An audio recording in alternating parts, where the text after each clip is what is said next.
get you. My parents went through the Great Depression.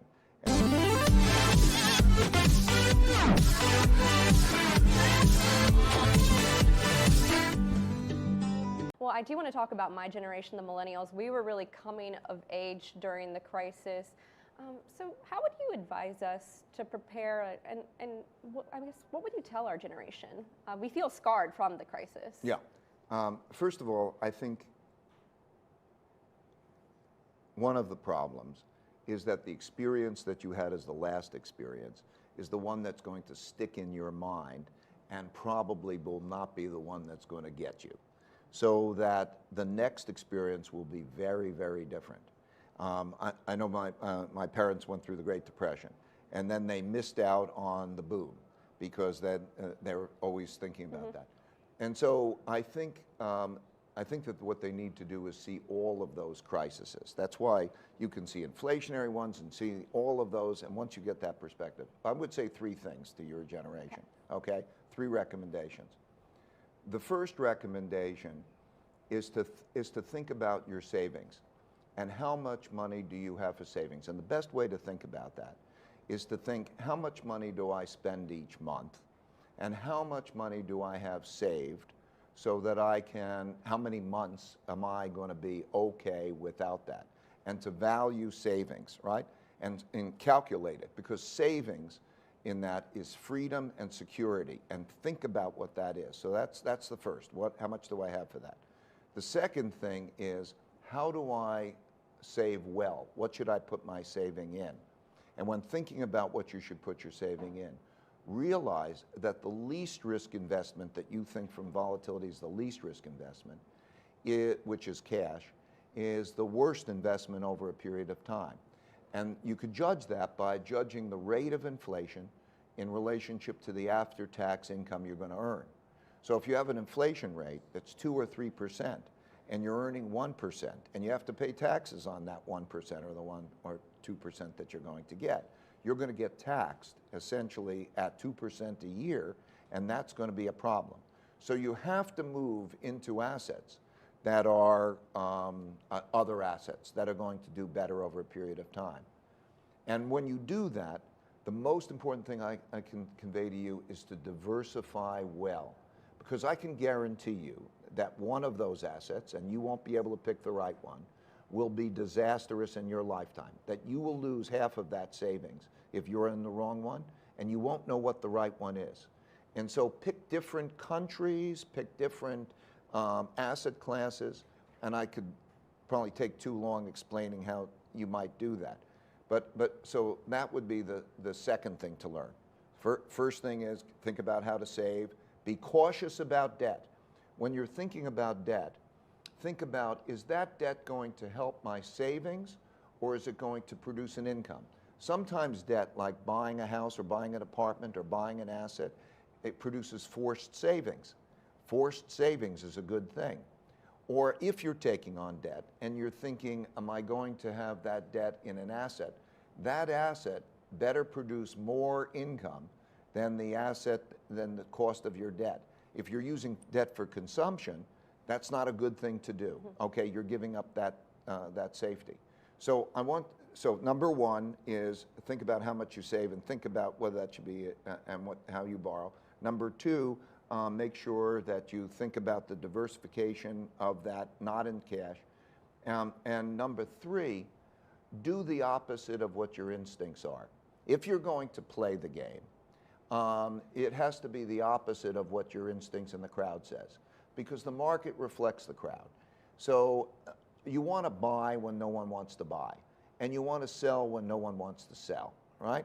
So, and that's emotionally difficult, and probably you're not going to play that game well, because it takes a lot of resources to play the game. We spend hundreds of millions of dollars each year to try to play that game well, and it's a tough game to play well. So I would caution you about the market timing game, but I would say that if you're going to do it in the ways that are uncomfortable, because they're opposite your instincts.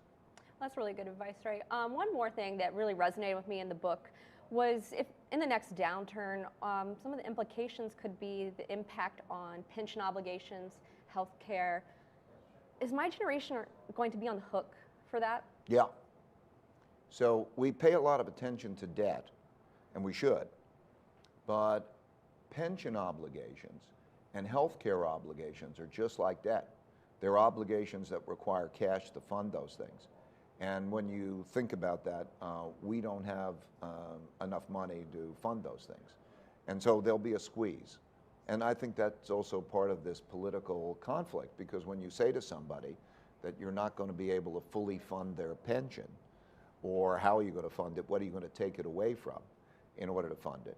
Or if you think about the health care issues and so on with the demographics, and those require taking things away from people that have been promised to people, and or do you print the money?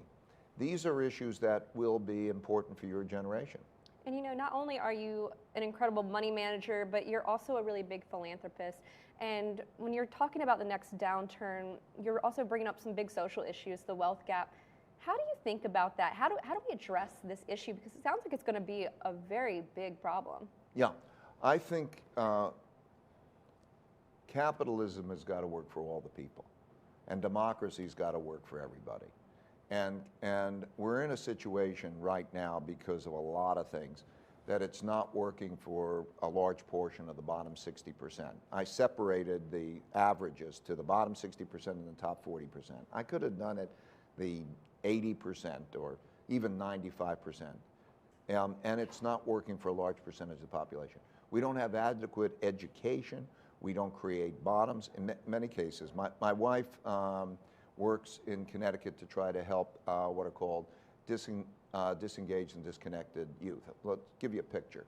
Connecticut, which is the richest state in the country, or equal to the richest state in the country, has 22% of its high school students are disengaged or disconnected. Disengaged means they attend high school, but they don't really study, they just sort of get through. And disconnected means they don't even know where they are. 22%. Those students, those people are going to be on the street. That's a problem. There are school districts in which they have to share books, or in some cases even have to share pencils. They literally will break a pencil in half and sharpen it from both ends, or pass it around and so on. And that issue about opportunity in terms of education or even income opportunity. There's a population that in that bottom 60% where opiate use is rising and suicides are rising.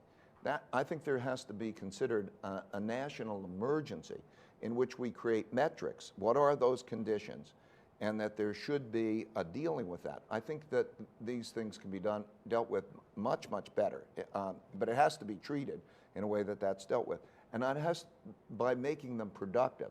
I don't mean by giving money or by giving welfare, but by doing certain things, probably in private-public partnerships, in which the private sector, that could be business sector, together with the government sector, can do the checks and balances to make those things productive. I see many of these cases. I fund, for example, microfinance. Grameen America is one, but a number of those. And the capacity to lend somebody $1,000 and get paid back, not 99%, 98% payback rates. And that $1,000 can create the purchase of a rug cleaning piece of equipment, and that person's in business to be able to be productive. Those kinds of things need to be thought about, because if we don't have capitalism working for the majority of people, it's going to be threatened. And the same thing is democracy. The democracy is based on the notion of compromise to be able to bring people together and so on. I think if we have too much fragmentation, I think that these are the biggest risks. I think debt crises can be managed, but when you get into bad situations, as a basic principle, if you have rich and poor living together, and they have to decide how they're going to spend a budget, how they divide a pie, and you have an economic downturn, you're probably going to have a conflict. And I think that has to be dealt with.